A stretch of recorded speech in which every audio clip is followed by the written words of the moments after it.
اسلام سمجھ میں آئے گا، اسلام کی جان سمجھ میں آئے گی۔ ناجی فرقہ، نجات پانے والا فرقہ، اہل حق فرقہ، وہ لوگ جو حق پر رہیں گے، وہ لوگ جو حق پر ہیں، ان کی ایک اور صفت ہے جو گمراہ نہیں ہوتے۔ ان کی کیا صفت ہے؟ کہ یہ آیات محکمات کو پڑھتے ہیں، سمجھتے ہیں۔ آیات محکمات کو پڑھتے ہیں، سمجھتے ہیں، اس پر عمل کرتے ہیں۔ جب آیات متشابہات کی باری آتی ہے تو انہیں پڑھتے ہیں اور سمجھتے ہیں آیات محکمات کی روشنی میں۔ تو بنیاد کون سا ہوا؟ آیات محکمات ان کے لیے بنیاد ہوتے ہیں۔ آیات متشابہات کو آیات محکمات کی روشنی سے سمجھتے ہیں۔ یہ اہل حق کی نشانی ہے، اہل حق کی علامت ہے، ناجی فرقے کی علامت ہے کہ آیات متشابہات جن کو پڑھنے سے 2-3 معنی نکل رہے ہوں تو اس کا ایک معنی کیا ہو سکتا ہے؟ آیات محکمات کے ذریعے سے اسے سمجھتے ہیں۔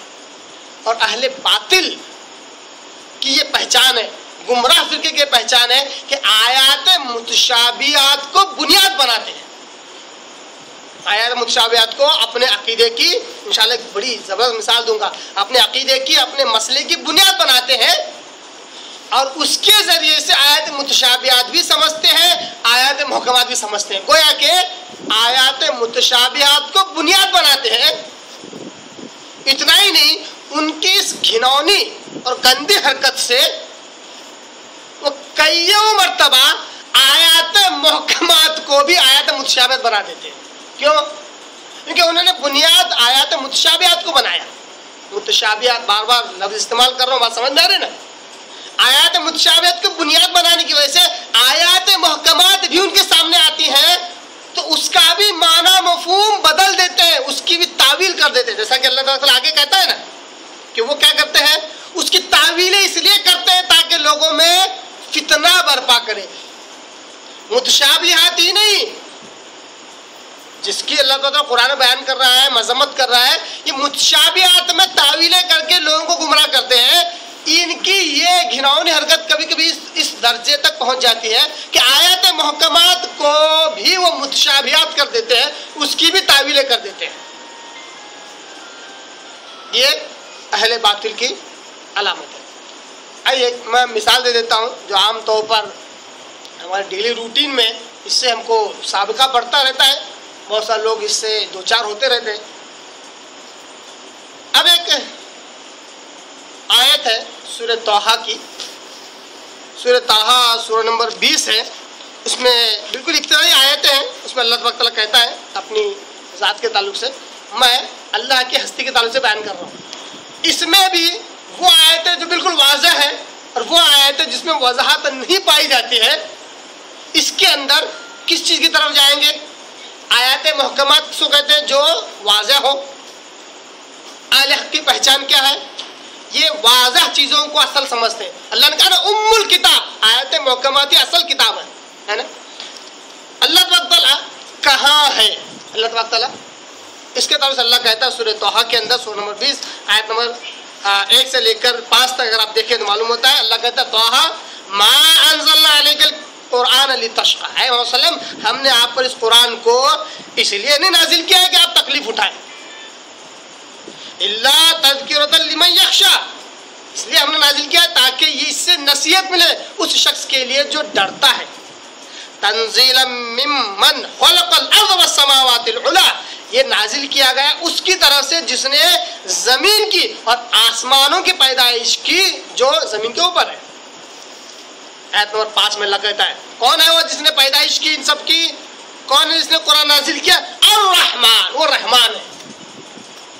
علی العرش استویٰ، وہ عرش پر مستوی ہے، عرش پر۔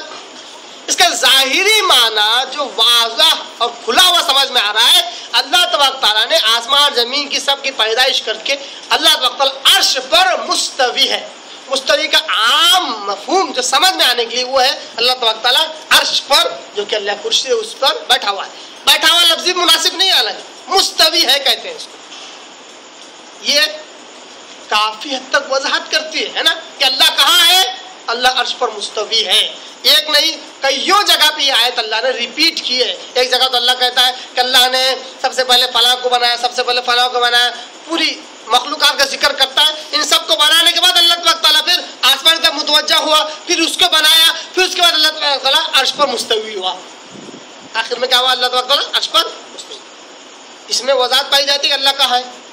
اب اس میں وہ آیتیں بھی ہیں جس میں اللہ کہتا ہے ان اللہ مع الصابرین, بے شک اللہ تبارک تعالیٰ صبر کرنے والوں کے ساتھ ہے. یہ آیتوں میں کیا سمجھ میں آ رہا؟ اللہ تبارک تعالیٰ صبر کرنے والوں کے ساتھ ہے, مطلب کیا؟ ساتھ کا کیا مطلب ہے؟ ایک معنی یہ نکل سکتا ہے کہ اللہ تبارک تعالیٰ ساتھ میں ہے نا, بالکل ساتھ میں ہے, جتنے لوگ ہیں ان کے ساتھ ہے, گویا کہ ہر مخلوق کے ساتھ ہے.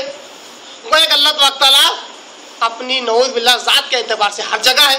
یہ مفہوم نکل رہا ہے نا. اسی طرح اللہ تبارک تعالیٰ کہتا ہے کہ جب دو لوگ سرگوشی کرتے ہیں یا تین لوگ سرگوشی کرتے ہیں تو اس میں چوتھا اللہ ہوتا ہے. یہ بھی آیت ہی ہے اللہ ہی کی طرف سے. اللہ کہاں ہے؟ تو ان کے ساتھ ہے. یہ آیتوں میں وضاحت نہیں ہے کہ اللہ تبارک تعالیٰ اپنی ذات کے اعتبار سے ہے کہ اپنے علم کے اعتبار سے. حقیقت میں اللہ تبارک تعالیٰ کہاں ہے, ان میں وضاحت نہیں پائی جاتی. جیسے یہاں پر اللہ کی ذات کے تعلق سے ذکر ہے کہ اللہ عرش پر مستوی ہے. ان کے اندر اللہ کہتا ہے کہ میں علم کے اعتبار سے ہوں تمہارے ساتھ. تمہارے ساتھ میں کیا ہوں؟ تمہاری ایک ایک حرکت کو میں جانتا ہوں, تمہارے ایک ایک عمل کو میں جانتا ہوں, تمہارے دلوں میں ہونے والے خیالات کو تک میں جانتا ہوں. میں اس طرح تمہارے ساتھ ہوں علم کے اعتبار سے. اگر ذات کے اعتبار سے اللہ تبارک تعالیٰ ہر جگہ موجود ہے تو کسی ہندو کو غلط بولنے کی ضرورت نہیں ہے. کیوں؟ ہندو بھی صحیح ہو جائے گا. ہندو کہتا ہے ہر کنکر میں شنکر. اب یہ اگر کہے کہ ہر مخلوق میں خدا ہے تو ہندو اور مسلمان میں فرق کیا رہا؟ خیر,